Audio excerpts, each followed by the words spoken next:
Welcome to another episode of the School Podcast. This is a special episode because this was filmed live in front of a crowd at Education Forum's conference where I sat down with Andy Buck. However, we had a bit of an issue with our camera. One of the cameras went missing and we don't have all the content for it. So if you're watching it on YouTube, you're only gonna see a shot of Andy Buck. So it's probably a good thing really. But if you're listening on Apple, Spotify, you name it, you will not know any different. But this one is really good. I loved it. It was interesting having a crowd of people there. We had questions from the crowd too. And yeah, it's fascinating. So I hope you enjoy it. Of course, a massive thank you for Gadget Line for making this all happen, making world-class videos to schools. Also, my company, Dreams to Reality. If we're not in your schools, then you have to bring us in. It's a no-brainer. And of course, Access Education for making this happen too. Let's get into the episode. Thank you. Thank you this very is much. Different. Never had an entry into a podcast before, but there we go. The first ever live podcast for the School Podcast. Before I ask you some questions, can you tell everybody who Andy Buck is and your experience over the last 80 years working in education? Thank you very much. Yeah, I've got the beard since I last saw you, Cam. So I was a geography teacher back in the 1980s, did in secondary, did the whole middle leader, senior leader, 13 years of headship in 2 schools in Barking and Dagenham in East London. Lovely community, loved the difference you could make there. And then after 13 years of doing Year 7 welcome parents evening and everything, you start to feel, oh, I've done this before. So I looked around and did a bit of work with another school that was in special measures as a kind of executive head, and then went to work at the National College for School Leadership, which was a wonderful privilege. It was Tony Blair's 1997 commitment for a Sandhurst for heads, as he described it. Sadly, we don't have that anymore. And then worked there on a thing called London Challenge, and then helped set up teaching schools, an initiative which is still going, a bit like teaching hospitals, where you train up the best from within the system. And then went to work as the managing director of United Learning, which is now the largest academy group. I was responsible when I left there for about 40 schools altogether. Wow, okay. It's now got nearly 100.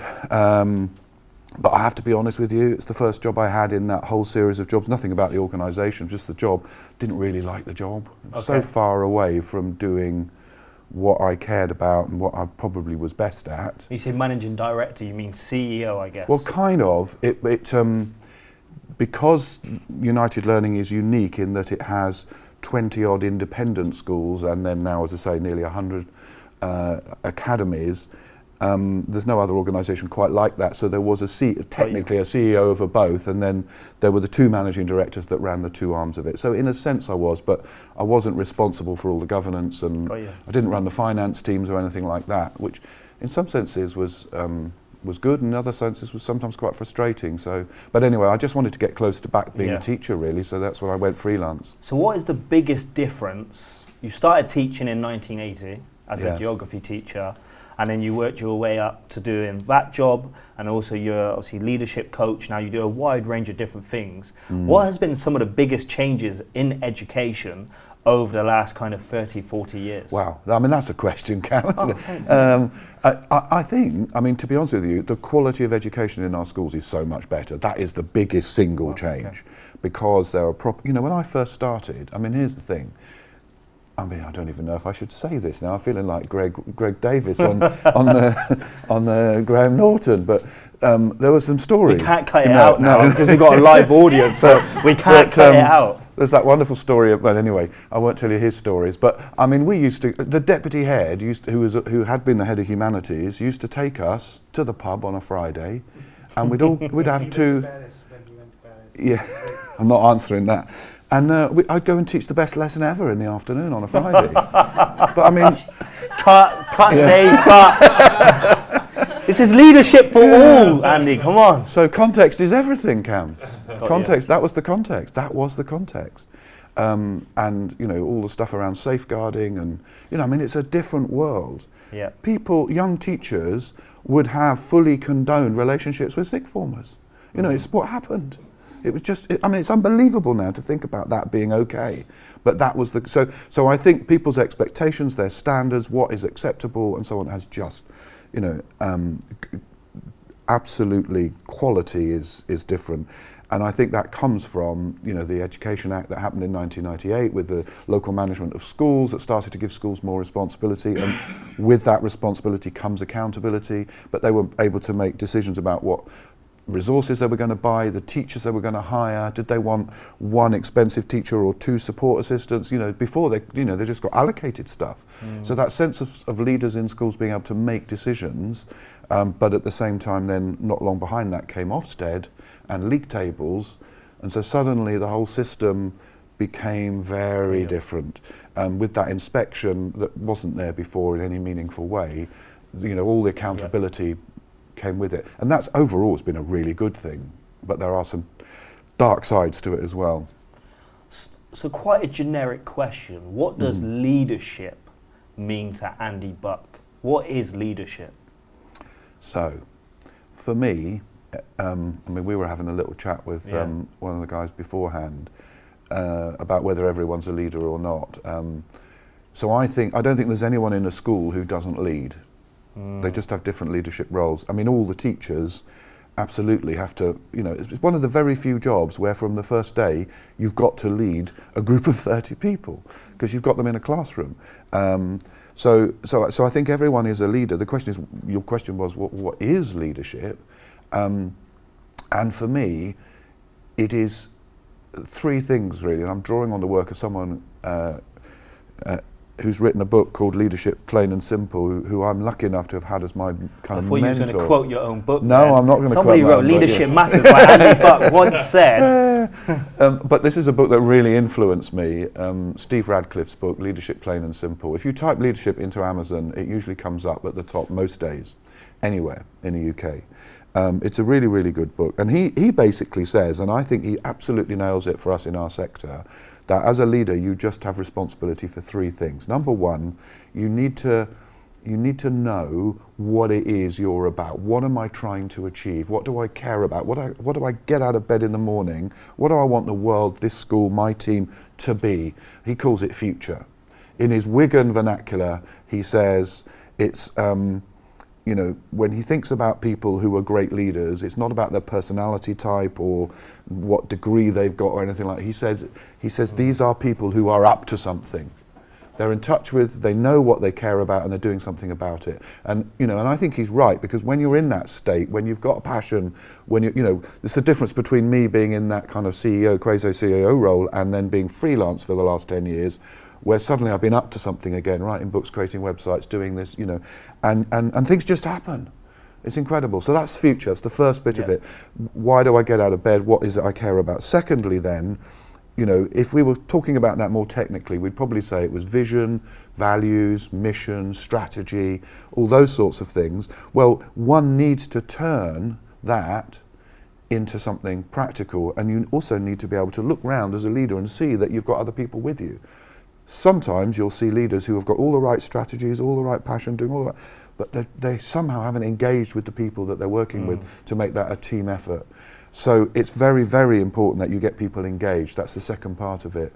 And then you've really got the last bit, which is delivery, is like making all that come true, turning those dreams into reality. Look at that, you see what I did there. But that is so important, because you can have all those aspirations, but they ain't worth a penny if you don't actually then. So that's about good planning, it's about being well organised. And David Pendleton in his model breaks those three things down into 6. And sees what's the overlap between the three of them. So things like planning, getting people aligned, enabling teamwork are absolutely crucial. So it's the combination. The perfect leader is the person who's got a really good balance between all of those things, and then applies them, like, what does this situation need? Because different situations might need different So there's nuances. a massive mixture of different people in this room today. And I quite like how you said everybody in a school building essentially is a leader. I guess that's closely kind of the same as like a role model. And what I mean by that is I work in a school in Middlesbrough, and I'm in this school quite often, and it's interesting to see you have even people who didn't like this one particular dinner lady who everybody just loves, and everybody just loves what she's about. She tells the kids, put your tie up, whatever, and she does it for them, and she's really a part of the community. She lives just down the road, and she's not in a leadership role, but she's a leader to everybody inside that building, and probably when she's down in Morrison's just down the road as well, when she sees these students outside the school gates, I guess. What is it about leadership? What kind of really fascinates you? And is it something you're kind of born with, or is it something we can all improve and develop on? So I definitely think some people are more natural leaders than others. Okay. I do think there's a starting point, but I think it's like anything to do with emotional intelligence, for example. You can work at things and get better at them and be, so I think everyone can be a really good leader, but their starting point might be different, and they may have different blend of strengths. You know, some people are naturally quite outgoing, about 50% of us. 50% of us like to do our thinking in our heads. If you've got something really hard to think about, some of us it's picking up the phone and talking it through. For others it's no, turn the telly off, I need some mental space to think about it. Others of us are natural planners. They're the sort of people who, you know, thinking about going on holiday a couple of weeks before, they'll start to get their list. They might do a practice pack, you know, that sort of thing. You see, this is resonating. Some of you might even have spreadsheets. That's the extreme case. Whereas others will be saying, Andy, for goodness sake, I'm going on holiday. If I haven't got it, I'll buy it at the airport. All I need is my passport and my ticket. And so people have different mindsets to this whole leadership thing, because, you know, planning and organising. So leadership can look different, because sometimes I think people think this leadership is you have to be out there. Let me give you examples of two different types of head teachers. Yes. And sometimes you go into a school and they paid me to be there, and you've got a head teacher waiting on the gate, waiting for me to be there. They're with me all day. They show me the whole school. Yes. They're out there. They know the kids. And then you've got other head teachers who might have a deputy head who's similar to that, yes, but they're more in the office, kind of doing, I guess, the finance, doing other head teacher responsibilities. Yes. It's two different forms of leadership, I guess. I think that's absolutely right. And you've painted two extreme pictures there, and we're all a blend on a continuum on that particular issue. And you touched on something there that's really important, which is making sure you've got all the bases covered in your team. Got you. But I also think, as a head teacher, you do need to be visible. People do have an expectation as a head, if we're talking about that role in particular, because for me, thinking about your lunchtime assistant that you talked about, what is it that's going to get her caring in the way that she cares about that school and those children? And number one, it will be that it's her community and she just naturally cares, but it will also be because she's been encouraged, recognised, valued, ultimately by the head. And let me tell you a story. I am, in about 2 weeks' time, going to be recording a little video that I'm going to send down to the school that in 2002 we opened in Dagenham, brand new school, because the caretaker's retiring, who's been there the whole time. So this is like 20 years after, 25 years after nearly the school opened. He's been there for the whole time. I was only there for half of it. But I know that him getting that little video is nothing about me, it's about somebody caring. It will mean the world to him. So it's those little things that you do as a leader when you're out there and integrating with people that build their trust, build their sense of worth. Because if people feel like they're valued and cared for and they trust you, then that's when the magic happens, really. The live podcast is about to get real, because we've got our first question. Okay. Access education software is there for those busy school days, for the chaotic mornings when getting out of bed without a coffee can feel impossible.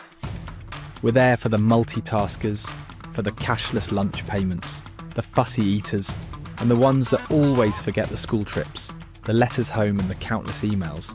And we're there for the teachers, making sure everyone's paid accurately and on time. And we're no stranger to the world of education-related pensions. We're there for the time off, whether you choose it or whether it chooses you.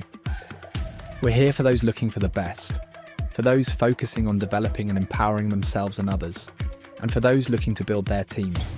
We're there for those tasked with keeping the budget in check in challenging times, for those planning the recommendations to governors, for budget monitoring and those that need to report on adjustments throughout the year. For those planning the next budget, and the next and the next, for the years to come. We're here for the information seekers, insight detectives, and real-time data warriors. For those that need accurate reports generated in minutes.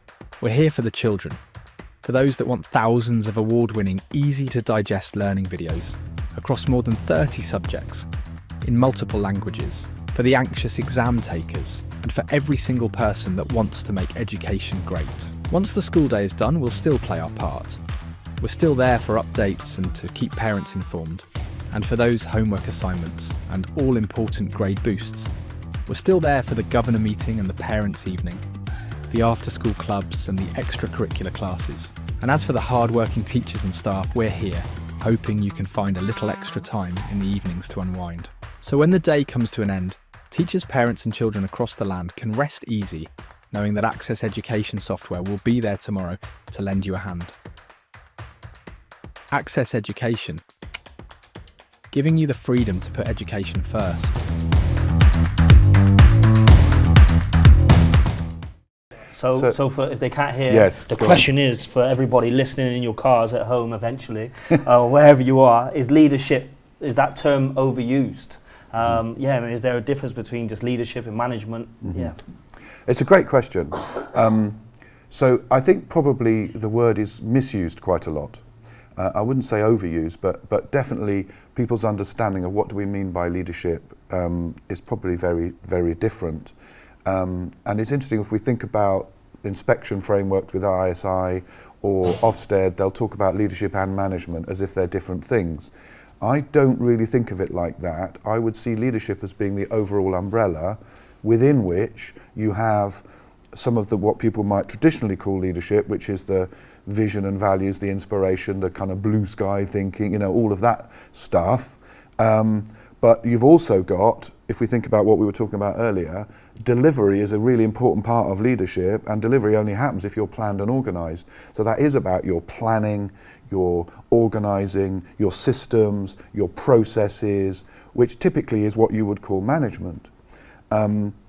If we think about the leader in the classroom, yes, there is a behaviour management job to be done, there is a resource management job to be done, but as a teacher, the best teachers you remember will have inspired you, will have got you wanting to go with them on a journey to somewhere.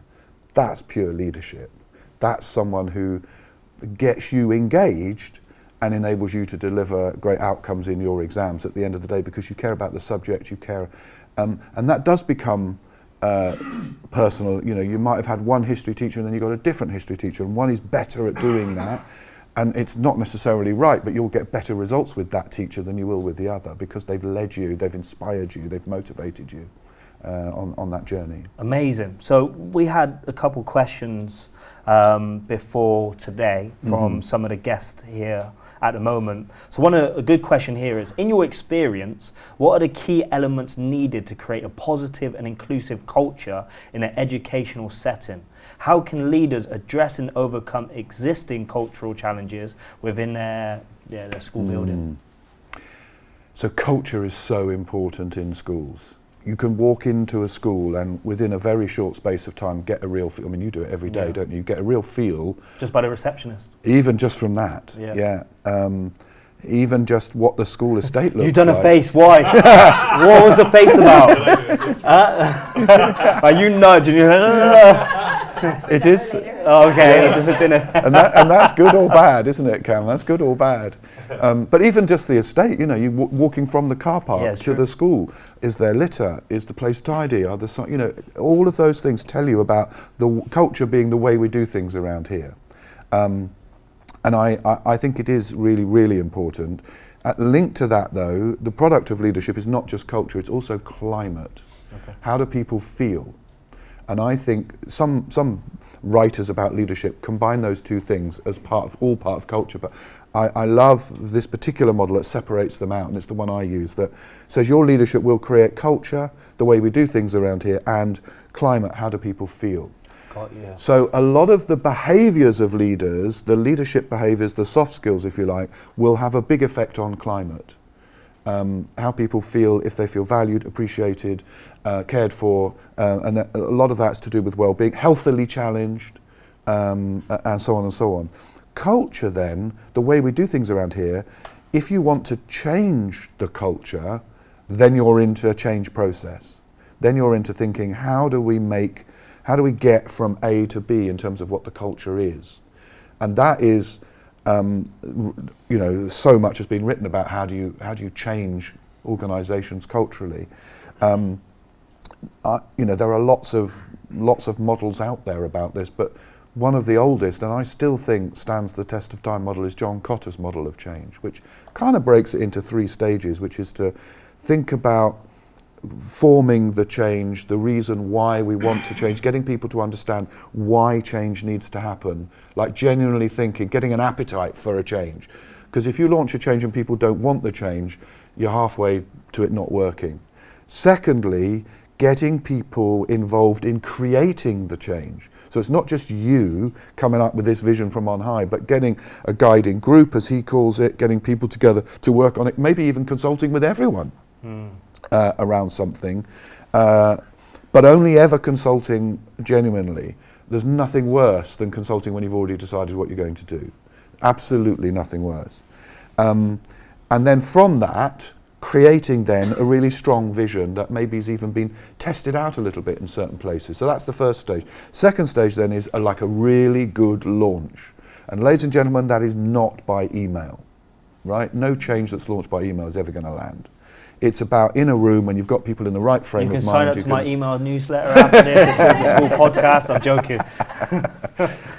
And then people need to have, there need to be some like quick wins. Yeah, got you. Oh no, this is good, this works, this new system, this new process, whatever it is around behaviour management or anything. I feel like this next question kind of dives into that a little bit more. How can leaders in education address the ethical challenges that come with raising standards and implementing new policies?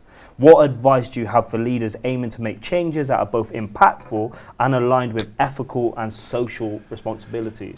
Because I guess that all falls into, culture, but also climate at the same time. You're so right. I'm not thirsty, don't worry about it. Maybe so. It's just like, it was so nice it was already set up for me when I arrived, We've known each other too long, I know mate, too long. Yeah. Look, I even pushed the mat over for you. Thank you. Where were we? Oh yeah. I mean, I think this is hard. When I was ahead, and I was sort of doing the transition. Can I just change it quickly? Can anybody tell me? You don't have to give me your name. Just what your responsibilities are in education at the moment. I just need a couple of people. I'm going to start with you because you asked a question. What do you do? So I am head of information management at a higher education institution, Northeastern University. Amazing. Anybody else? Go on. Head of Learning Technology at the GDST. Perfect. Head teacher. Head teacher. Head teacher in Barking and Dagenham. No, which school? William Ford. Fond memories of William Ford back in the, I'm talking like 1990s, but yeah. That was a bizarre interaction. Anybody else? Fond memories of William Ford, yeah. Anybody else? Head facility, so I'm actually different from different angles. Amazing. For me, it's really interesting to see the education, how the teachers think and feel. Head of facilities. What's your main responsibility? The whole, we've got an estate, it's a special needs school, so Okay. it's a 50-acre site, so anything to do with gas, 50 electric, acre buildings. Wow. Wow. Yeah, so it's- Amazing. yeah, Cool. boundaries. Anybody else? I'm a head teacher at an alternative provision. Amazing. Where based? Where are you?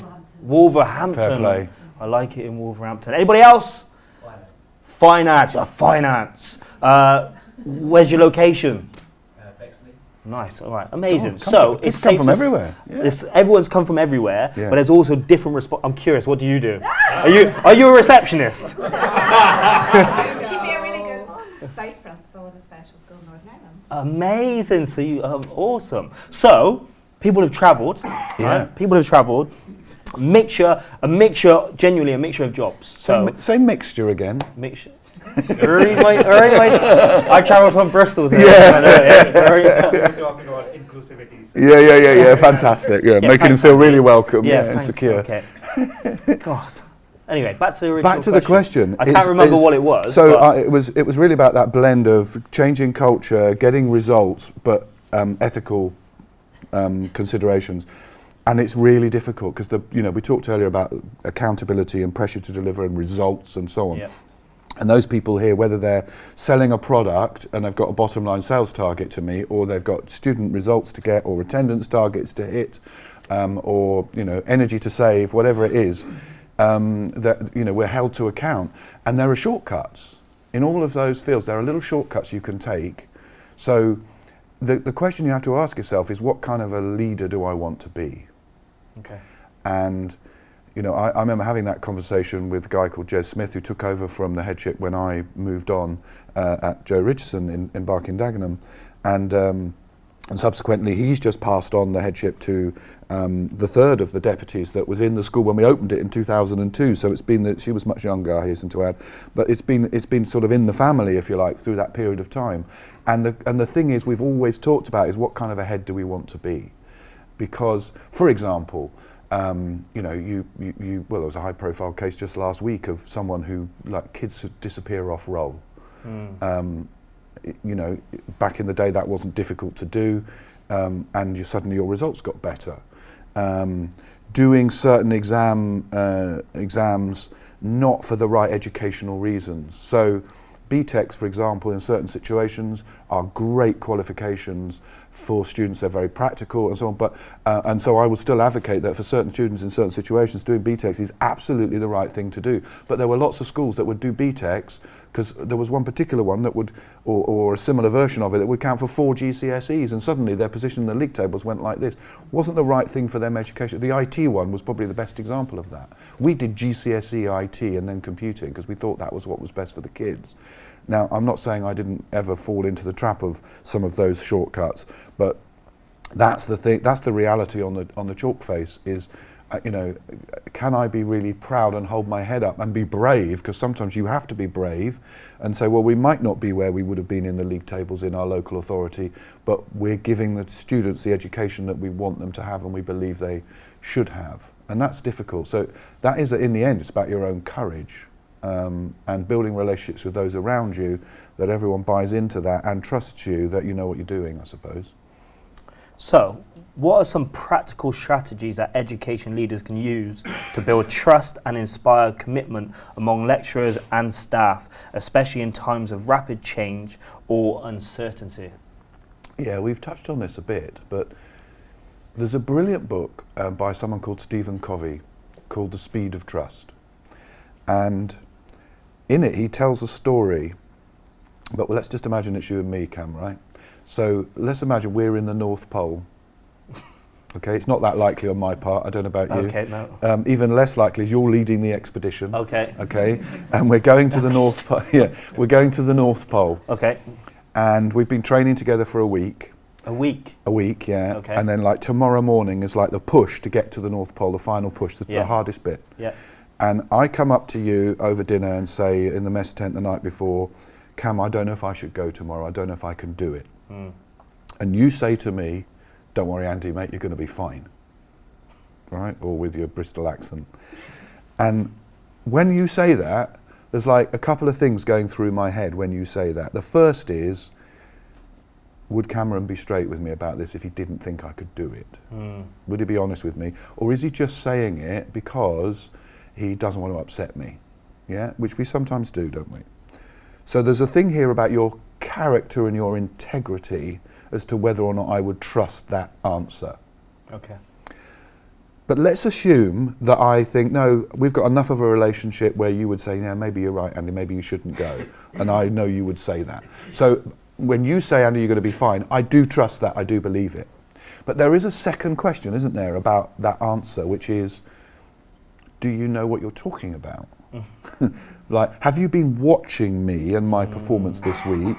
Do you know what it takes to take someone like me to the North Pole and bring them back again alive? So there's something about your professional expertise and competence which is really important as well. So when we think about trusting people, it's not just about their character, which is kind of what I used to think.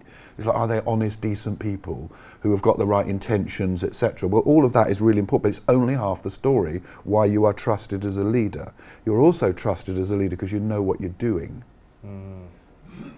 And sometimes, without showing off, you need to demonstrate people by rolling up your sleeves and leading from the front that you know how to teach a great lesson, that you can run a great assembly, you can still do, lining up and getting everyone quiet in the... So this is where the head that's just in their back room is not doing all the things they're asking other people to do. So that's where I would say, it's happened before. At a school in Manchester I was in, and I was about to deliver an assembly to about 300 year 11s. And the head teacher spoke before I did, and nobody was silent. Everyone was kind of having talks. I'm thinking, this is going to be hard work. He passed it over to me. I normally start pretty strict. I tell them my expectations. You're going to have a lot of opportunity to shout out, talk amongst yourselves. Just don't talk when I am. Straight away, they're like, okay. Yes. But that kind of level of leadership is probably because that head teacher spent more time in the office and there was no behavior, I guess, management at the time to hold that conversation and that level of respect and trust as well. And that's the link with respect and trust, isn't it, when you're in that sort of situation? Because we'll be quiet and sit and listen if we trust that that's going to be a good use of our time and things are going to work. So there's the little things that you can do that will build trust. So being well organised actually is really important for building trust, because if you say to someone you'll do something and then you just forget to do it, they trust you less. Really? Maybe about your character, that you don't care about them, or about your competence, that you're so badly organised that you said you do it but you won't remember. So for those of you that are heads or in senior positions, if you agree to do anything as you're walking around the school, which is where most of these conversations happen, it's to finish the thing saying, right, pop me an email and I'll action it. So that the responsibility is with them, always, and my to-do list was always my inbox.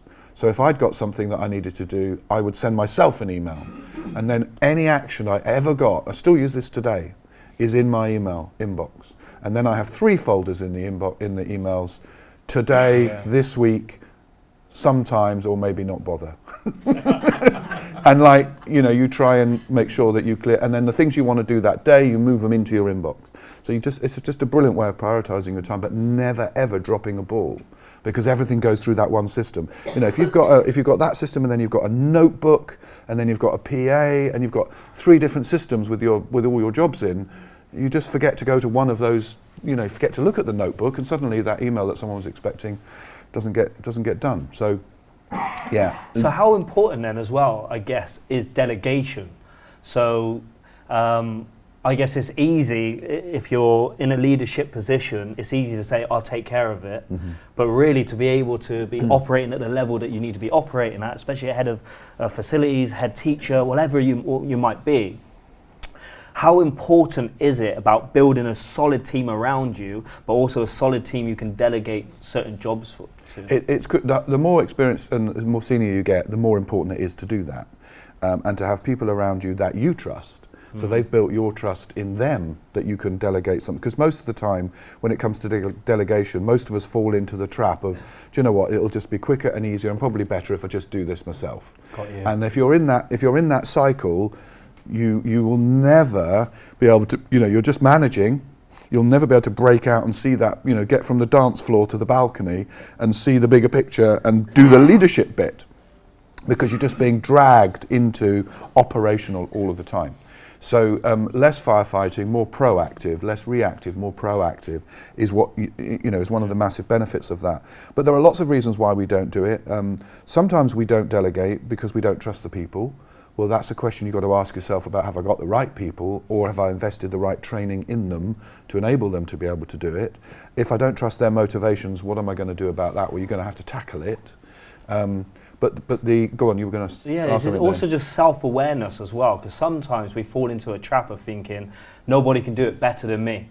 Yeah. Prime example, we'd been doing this podcast for years. It was called Dreams to Reality podcast before. We've had obviously Andy, we've had people like Martin Oliver on. And when I first ever started doing the podcast, it's only a thing what I do on the side of what I actually do within my business. But I would have the camera set up on my phone. We'd have these kind of terrible mics. And I realized the product just wasn't good enough. But I thought not many people could probably do it better than me. And then that's when I guess I brought on Dave, who runs Gadget Line, who does school videos and stuff like that. And yes, he's a lot more expensive, but now No, sorry, Dave. Anybody looking for some world-class videos, he's your guy. Cost effective. Yeah. Cost-effective is Listen, that the word? Cam, to be Okay. fair, anyone's more expensive than free. Yeah, it's true, it's true. Yeah, but like for me, now we can interview people, a lot more people throughout a day. I don't have to worry about the setup, I don't need to worry about anything. And actually there's a level of self-awareness. Actually, I'm crap at editing videos. Yes. Yeah. But it was just easier for me to do it before. Yes, that's a really good example, because you just fall into a little trap of it. And actually it's a false economy in the longer term. It absolutely is. And sometimes you need to allow people to fail as well and not intervene, as long as it's not mission critical, if you're delegating something, because that's how we learn, isn't it, when sometimes things don't go right. So just learning to let go and get over it can often just be the biggest thing. The only other thing I would say is, one of the things that stops us delegating is because we think everyone else is very busy and we're paid more. And we feel guilty about delegating.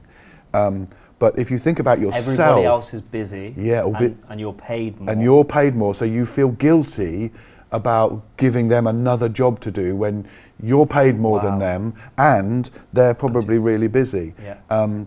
However, if you do it in the right way, Yeah. if you play to people's strengths, so that is also about self-awareness. What am I not so good at that person would, like Dave, would be much better at? Pitch it in the right way. Maybe take something off them. Say, because rarely do people, when it's something they're interested in and you've buttered them up a bit and flattered them genuinely, obviously you need to mean it. We can go to the North Pole. Yeah, exactly. You can do it, Andy. Then people will say yes and Amazing. be really happy to do it. Brilliant. Just based on what you covered there, I'm wondering, do the external voices, so I'm thinking about unions, I'm thinking about the big changes around time budget and the new generation of teachers that are coming up with all those external voices and factors involved, do you think that's killing education a little bit in terms of how much we can ask them to do? You can repeat the question back. Yeah. So there's a great question from Northern Ireland, where I'm going. I'm going soon, I think. Yeah, no, I'm booked to a heads conference, I think, next year. And the question was, what about all the external voices, unions, working to rule, time pressures, but also generational different views of work, particularly post-COVID, I think, is a big issue. Lots of head teachers that I've talked to have said the workforce it's been much more difficult to motivate and to have expectations, particularly things around the normal work, because they got used to delivering it all from home. So that's been tough.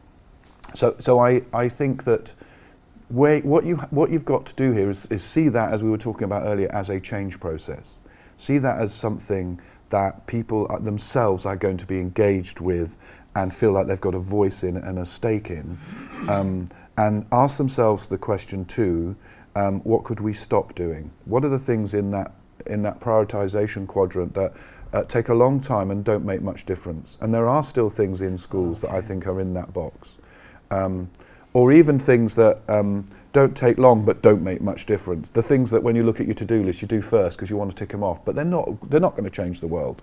And the things that will really make the difference, that require a little bit of time and a little bit of planning, they're the things you keep putting off and thinking, I can do that tomorrow, and then tomorrow never comes, as it were. So I think you need to be really ruthless with how can we save colleagues' time on the front line. And that might mean we stop doing things, or it might be that we have a lot more of a shared approach to things. So I think that there's a misunderstanding between giving teachers autonomy and giving them a manageable job. So centrally created resources that are really high quality and have got the ability nonetheless to be tweaked for context are the way to go. Why should everyone be rewriting everything all the time? And then that time saved there means you can then think about some of the other things that you might want to do to motivate people. Yeah, there was something else I was just going to say then, and I've forgotten what it was. I do like what you said, and to be fair, Martin Oliver said the same when he was the CEO of Outward Academies. Obviously now he's the CEO of Ofsted, but he said sometimes it's not the case of what do we need to do, it's what do we need to take away.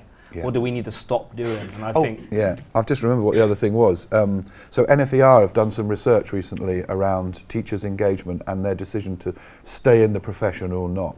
Because I don't know what it's like in Northern Ireland, but but certainly my experience in England and Wales and Scotland is that we don't really have a recruitment crisis, we have a retention crisis. Teachers aren't staying long enough. 50% have gone in 3 or 4 years. And that's so inefficient apart from anything else, but also demoralising, and requires then this big influx that we have to train up and so on. And they were interested to look at what was the effect of autonomy on, and people feeling that they got a sense of agency on how they viewed workload. And so their intention to stay in the profession if they'd got some more autonomy was higher. The more autonomy, people would stay longer. But there was one bit of research that was absolutely fascinating, which said, if you've got more autonomy, how do you feel about your workload? Okay, and people with more autonomy feel like their workload is more manageable. Then they did the graph that showed, if you have more autonomy, how many hours are those people actually working in the week? It was the same. So the people with the lowest level of autonomy and the highest level of autonomy, the people with the highest level of autonomy who felt, I'm going to stay in the profession, my workload is manageable, were actually working the same number of hours as the people who didn't, because they were engaged. That future engaged deliver, the middle bit of it is the glue that pulls the whole thing together. So you're always going to have situations where there's going to be practical things with a union rep that you have to sort out. Of course there are, but there's a lot of wriggle room around that, and actually if you take a lot of things away, you can still do it within those hours. It's about what do you think is the most important thing for people to be doing, I guess. Amazing. We got another question. Hello, my name is Anas Genovs. I am the founder of Aduro. Aduro is England's leading stakeholder feedback solution for schools and school trusts. We work with over a couple of thousand schools and about 200 school trusts. A lot of the work that we do is with staff retention, trying to understand the effects leading to it. And our research shows that the top 3 factors contributing to staff decisions to stay or leave either trusts or schools are mental, emotional well-being and the stress levels they feel. Second, the workload and how balanced it is. And third, the relationship with their leadership, whether they feel trusted and respected. Those 3 factors have more of a relationship with staff retention than school size, area, region, and any other factor. So whatever you do, make sure that in your school, you've worked carefully on the culture and you really understand what's contributing to it. So autonomy really is, perhaps a better word is agency, that you feel you have some control over your day, in whatever sense that is. Now, that might be that, this lesson that I'm going to deliver on volcanoes, there's certain things that I can tweak to do it in the way that I want to do it with this class on this time of the week with this weather and this level of wind. All of those things are going on in your head when you're a teacher. So it's that really that I think we're talking about. But what you're talking about is really thinking about the degrees of engagement that people have. So you really want people in the top section of engagement where they're not buying into something because that's the deal. It's not that transactional compliance where, I get paid to do this job and You want people doing it because they believe in the thing. They're owning it. They're enrolled in the project. And the worst type here is where you've got people who are at the very bottom of that, who are apathetic. They don't really care about anything, even getting the job done at all. And they're the people you've got to either move up this continuum through all the things you do with them, which could include telling them this isn't good enough, or they need to go and do something where they are more interested and motivated in what they're doing. The best schools and the best organisations are where everyone's in that top category. They're doing it because they care about the thing. And so as a leader, you've created an alignment and a buy-in by consulting with them. So they've co-created it. That co-creation massively shortcuts the time that it takes to do that, where they feel a stake in it, not because they have to, because they want to. And that's the trick. Another question. Amazing. I was just going to say, since the pandemic, as you were saying about union, external pressures and all that, where I work, it came to a point where we just released staff. We just gave them opportunity to leave. Released 40 and we employed 60 because it became so transit they couldn't change from pandemic time onwards. Some just wanted to stay at home. At the end of the day, our students are still there. They want to see the They want to see the lectures of things, but it was so hard. We decided to go that way. It's changed the culture, and it's worked. What's your job role, if you don't mind me asking? I'm a States, believe it or not. Okay. But I'm everywhere, so I see everything. So it's one of them ones where it has worked for the university. You know, some people are just not happy. As I said, the pandemic has changed everything. And we're still having problems getting people to work. You know, they rather still work from home. And I see the students, you know, they say, use this, ring this phone number. And the other side of the wall over there, there's people over there where they can interact. But still, it's the old-fashioned way of phoning. Students want to see somebody. And it was getting horrible. So I can see why it went, but it's worked. So it's just like one of them ones. I look at pandemic as a big changer. Amazing. And I think even with student attendance in schools, I feel like it's not, but it seems like it's become optional. So attendance in many schools that I work in is a massive challenge, especially with the pupil premium students that I work in. I was just going to say, that group in particular, and secondary in particular, it's 2 or 3 percentage points down nationally. It's massive. It's massive. And, you know, that's a grade. That's a grade. Any other questions? Go on. I'll come to you after. So with leadership, you obviously want to bring people along for the ride, but how do you create like a disconnect, not to kind of create like a cult, but also to kind of bring people along and not massage your ego, to kind of quote Alex Ferguson that nobody's bigger than the club. So whenever I'm thinking what's the best for the children, but you also want everyone to kind of come along for the ride, so you need like a personality that brings it. But how do you kind of disconnect? Well, I think you've just demonstrated it in the way that you've asked that question, actually, because it's called humility. And I know that you can still have cult with humility, but I think you know, there's no I in team. It's a terrible cliche, but it's about us and what we are doing, and that's the voice, and it's our school, not my school. It's those subtle changes in language, and it's calling out and recognising, you know, the people that are going to come behind you. You know, Jez Smith, the head after me, got Joe Richardson to be the School of the Year in the Pearson Teaching Awards, not me. The head that's there now has just got it back to outstanding again. You know, they're achieving those things with that team. That's not about a cult of me or anything else. I know that's not what you were saying, but is it a case of also not recruiting yourself as well? Oh, completely. So if you do like football, you don't recruit senior leadership team who all like football. So it kind of comes back down to that self-awareness. No, that's so true. And healthy challenge, recognising that someone might come and might ask some awkward questions. Actually, that's a brave leader, but it's a good leader that does that, because you need that mix. Otherwise you get into that awful thing of groupthink where you're all just not challenging each other because you're all seeing the world through the same lens. And that I think links to your question a bit as well.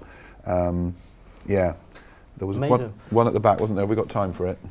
So based on everything we just talked about then, just putting some links together, it sort of builds on that. Link the podcast, come on, before we wrap it up. Should we, instead of be looking at leadership as leaders driving their point forward at the head of the ship, rather than using the term leadership, should we look at them as facilitators? So if you've got your staff in place, if you've got that vision, you're then facilitating that ability and that transition, rather than really ramming it home as a leader. You're allowing and you're facilitating, you're rising other people up to be able to continue that journey. Yeah, the move that your language is talking about there, I think, is absolutely right. Whether or not I would use the word facilitating, I might say inspiring and enabling, because facilitating maybe doesn't necessarily include the thing of you being, which you just said, really clear about where you want to go to. A facilitator might let the group decide where they're going to go. So long as you're clear as a leader on your intentions, what are our intentions, and then how do we get there? There's a brilliant book, the name of which I can't remember, about a US submarine commander who was very, very good at... do you know it? I do, I've read it recently. Yeah, it's a brilliant book, and it's not Leaders Eat Last, Simon Sinek. It's anyway. Not David Goggins, is it? No. Who's going to carry the boats? David Marquette, and he was a submarine commander, and basically he was an expert at leading this one type of submarine, and then he suddenly found himself in a completely different type of submarine. Didn't know how it worked, and he was expected to go to sea in 2 months, and it had taken him 6 months to learn how to run the other one. And that's it, thank you very much. Turn the ship around. David Marquette, it's beautiful, the joy of the internet, eh? And engage people. And so he said to his team, you know, how are we going to manage this situation? And they ultimately came up, we said, well, you need to give fewer orders. And it was like, what do you mean? So he said, and then he thought about it and he said, no, they're right. I need to stop giving orders. I've got my intention, which is we've got to win this war, this battle or whatever. And so someone says, you know, when they were about to submerge the ship, for example, he'd have to give out 10 commands, cut off the shore power, close the hatches, and instead, he said if someone came on the submarine, they wouldn't know who the captain was. Whenever someone said, he would say, right, what do you think? And they'd say, well, I think we should do this. And he says, yeah, okay, do that. So it's all about, the intentions are clear, but empowering the others to make the decisions and to own it, and where necessary, still keep the decision. So the decision to fire a missile, still his. Because that's, you know, that's a different league of decision, isn't it? But I think the tenet of what you're saying is right. But this is all about leadership style and what's right for the situation. There were times at the beginning of COVID where leaders needed to stand up at the front and say, this is how we're doing it, follow me. That directive or coercive leadership style. But the more you can start with my wonderful habit, and it kind of links to the basic coaching book that we've talked about before, if in conversations that you have every day with the people you work with, you have the habit of asking first, what do they think? And then only giving your opinion if you need to, you will empower them, you'll help them to own it, you'll help them to grow, you'll help them to develop, and you'll have less to do. Nice. One final question. If there was a magic wand and you could change one thing in education, what would that one thing be? Okay, because it has ramifications throughout the whole system. You know, we've talked about people's engagement today, we've talked about recruitment and retention, we've talked about work-life balance and well-being and sticking to the rules and all of those things. I can't precisely define it, but we have to recalibrate our accountability system. And so there are some good things coming out of Martin Oliver and Ofsted with some of the early signs about, you know, Wish I didn't mention his name now. The single grade and things like that. But my worry is it's not been done as part of a joined up, thought about, you know, what's the relationship between Ofsted, local authorities, academy trusts, these new RISE teams in the DFE. Don't know what the situation is in Northern Ireland or Scotland, but or even Wales for that matter, but it needs recalibrating because, you know, going back to your very first question about what's different between 1987 and now, if you're ahead, the chances of you getting sacked are probably 10 times greater than they were in 1987. That thing called as football manager syndrome. Yeah. Well, if the head is worried about getting sacked, what's that going to do to the way they behave to all the staff in their school, and how does that filter down to the children and the young people that we serve? It's not healthy at the moment. It needs to change, and I don't want it to go back to 1987. Absolutely not. It wasn't fair. Kids didn't get the deal they deserved. But we need to be better. We need to be smarter at it, and that's the thing I would change. Where can people find you? Andy-buck.com. On just... And then there's links on there to everything else. Andy Buck, Twitter, you're on... I'm on Twitter, yeah. All of that. Amazing. I just want to say a massive thank you to you guys. This has been recorded, so it will go live. Also, we have a wide range of different educational guests. If you type in on YouTube, but also on Apple, Spotify, you name it, we've had some great people on, haven't we, over the time? Oh, definitely. And yeah, if you need anything, I'll be around most of the day. Massive thank you to Dave as well. But of course, can we give Andy a massive round of applause as well? My name is Sian Lord and I help deliver the Girls Growth Programme, a programme that helps deliver impact for teenage girls, ensuring that they're happier and healthier on their school journey, with a big focus on relationships, friendships, body image, self-esteem, mental health and mindset. I'm Natalie. I'm one of the leaders for our Girls Growth Programme, where we discuss important issues such as self-esteem, diet, exercise and confidence. Think of 3 unhealthy habits that you have for yourself at this moment in time. And when you don't get enough sleep, it's harder to regulate your emotions and small problems can seem much bigger than they are. Exercise isn't just about looking good or staying fit, it's vital for your mental health. So get in touch today to get the support that your girls need now.